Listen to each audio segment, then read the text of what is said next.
വൈദ്യുതി ആവശ്യകത റെക്കോർഡ് നിലയിലെത്തി. സംസ്ഥാനത്ത് ലോഡ് ഷെഡിംഗ്. മഴക്കാലത്ത് പോലും ലോഡ് ഷെഡിംഗ് വരുമെങ്കിൽ വേനൽക്കാലത്ത് എന്താകും സ്ഥിതി? മറുപടിയുമായി സർക്കാർ.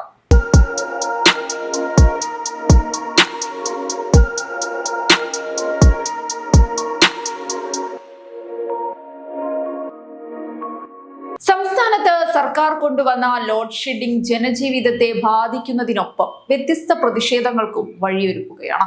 വൈദ്യുതി മുടക്കം കാരണം ജനങ്ങൾ ബുദ്ധിമുട്ടിലാണെങ്കിലും പ്രതിഷേധ രംഗത്ത് കേരളം വീണ്ടും തന്റെ വ്യത്യസ്തത തെളിയിക്കുകയാണ്. കഴിഞ്ഞ ദിവസം രാത്രി നടന്ന ലോകകപ്പ് ഫുട്ബോൾ മത്സരം ആവേശത്തിന്റെ കൊടുമുടിയിലെത്തിയ സമയത്താണ് പല പ്രദേശങ്ങളിലും കറണ്ട് പോയത്. മത്സരം കാണാനാകാതെ വിഷമിച്ച യുവാക്കൾ നേരെ KCB ഓഫീസിലെത്തി. എന്നാൽ മുദ്രാവാക്യം വിളിക്കാനോ ഓഫീസ് ഉപരോധിക്കാനോ നിന്നില്ല. ഓഫീസിലെ വെളിച്ചത്തിൽ തന്നെ വലിയ സ്ക്രീൻ വെച്ച് മത്സരം കണ്ടാണ് പ്രതിഷേധം രേഖപ്പെടുത്തിയത്. കറണ്ട് ഇവിടെ ഉണ്ടല്ലോ, ഞങ്ങളും ഇവിടെ ഇരുന്ന് തന്നെ കളി കാണാമെന്നായിരുന്നു അവരുടെ നിലപാട്. രാഷ്ട്രീയ രംഗത്തും ചൂടേറിയ ചർച്ചകൾ തുടരുകയാണ്. പ്രതിപക്ഷം സർക്കാരിനെതിരെ ശക്തമായ വിമർശനം ഉയർത്തുമ്പോൾ സർക്കാർ വൈദ്യുതി ഉപയോഗത്തിൽ മിതത്വം പാലിക്കണമെന്ന് ജനങ്ങളോട് അഭ്യർത്ഥിക്കുന്നു. ഇതിനിടെ കറണ്ട് വരുമോ എന്ന ചോദ്യമാണ് ഇപ്പോൾ സംസ്ഥാനത്തെ ഏറ്റവും വലിയ പൊതു ചർച്ചയായി മാറിയിരിക്കുന്നത്. സംസ്ഥാനത്ത് ഇപ്പോൾ ലോഡ് ഷെഡിംഗ് വരാൻ പ്രധാനമായും പറയുന്ന കാരണങ്ങൾ ഇവയാണ്. ഒന്നാമത്തെ കാരണം വൈദ്യുതി ആവശ്യകത കുത്തനെ വർദ്ധിച്ചത്.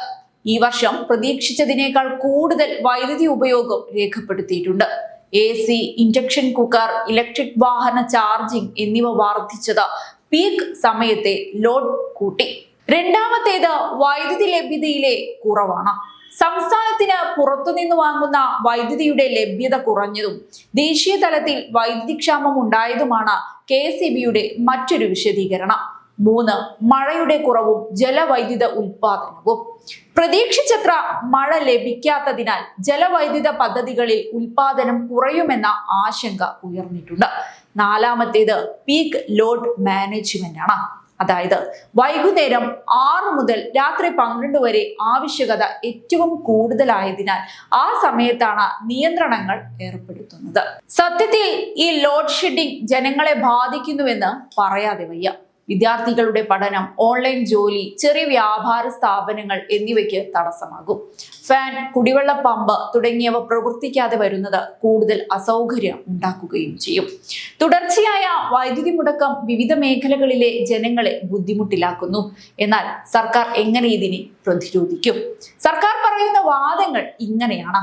വൈദ്യുതി ആവശ്യകത റെക്കോർഡ് നിലയിൽ എത്തിയെന്നും പീക്ക് സമയത്തെ ലോഡ് നിയന്ത്രിക്കേണ്ടി വന്നതാണെന്നുമാണ് സർക്കാർ പറയുന്നത്.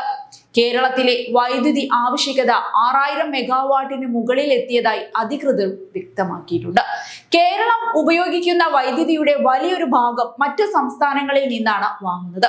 ദേശീയ തലത്തിൽ ലഭ്യത കുറഞ്ഞതും പ്രതിസന്ധിക്ക് കാരണമായെന്നാണ് വിശദീകരണം. ഇത് ലോഡ് ഷെഡിംഗ് അല്ല, ഓവർലോഡ് ഒഴിവാക്കാനുള്ള താൽക്കാലിക നിയന്ത്രണം എന്ന വാദവും സർക്കാർ മുന്നോട്ട് വയ്ക്കുന്നുണ്ട്. മാത്രമല്ല, അധിക വൈദ്യുതി ഉയർന്ന വിലയ്ക്ക് വാങ്ങാനും ജനങ്ങളോട് വൈദ്യുതി ലാഭിക്കുവാനും സർക്കാർ അഭ്യർത്ഥിക്കുന്നുണ്ട്. ഇനി രാഷ്ട്രീയമായി എന്തൊക്കെ സംഭവിക്കുമെന്ന് വിലയിരുത്താം.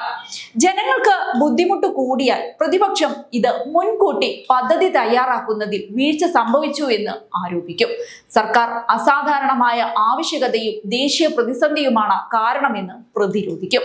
മഴ ശക്തമാകുകയും വൈദ്യുതി ലഭ്യത മെച്ചപ്പെടുകയും ചെയ്താൽ വിഷയം ക്രമേണ ശമിക്കും.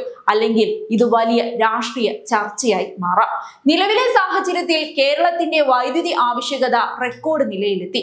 സംസ്ഥാനം ഉപയോഗിക്കുന്ന വൈദ്യുതിയുടെ ഏകദേശം 70 മുതൽ 75% വരെ പുറത്തുനിന്നാണ് വാങ്ങുന്നത്. അതേസമയം ജലസംഭരണിയിലെ ജലനിരപ്പ് ആശങ്കാജനകമായി താഴ്ന്നതായും റിപ്പോർട്ടുകളുണ്ട്. ചുരുക്കി പറഞ്ഞാൽ പ്രതിഷേധങ്ങൾ അരങ്ങുവാഴാൻ തുടങ്ങുമ്പോഴേക്കും മഴ എത്തിയാൽ നന്ന്. അണക്കെട്ടുകൾ നിറയുകയും ജലവൈദ്യുതി ഉൽപാദനം കൂടുകയും ചെയ്താൽ പ്രതിസന്ധി കുറയും. ഇല്ലെങ്കിൽ കേന്ദ്ര ഗ്രിഡിൽ നിന്ന് അധിക വൈദ്യുതി ലഭിച്ചാൽ നിയന്ത്രണങ്ങൾ പിൻവലിക്കാം.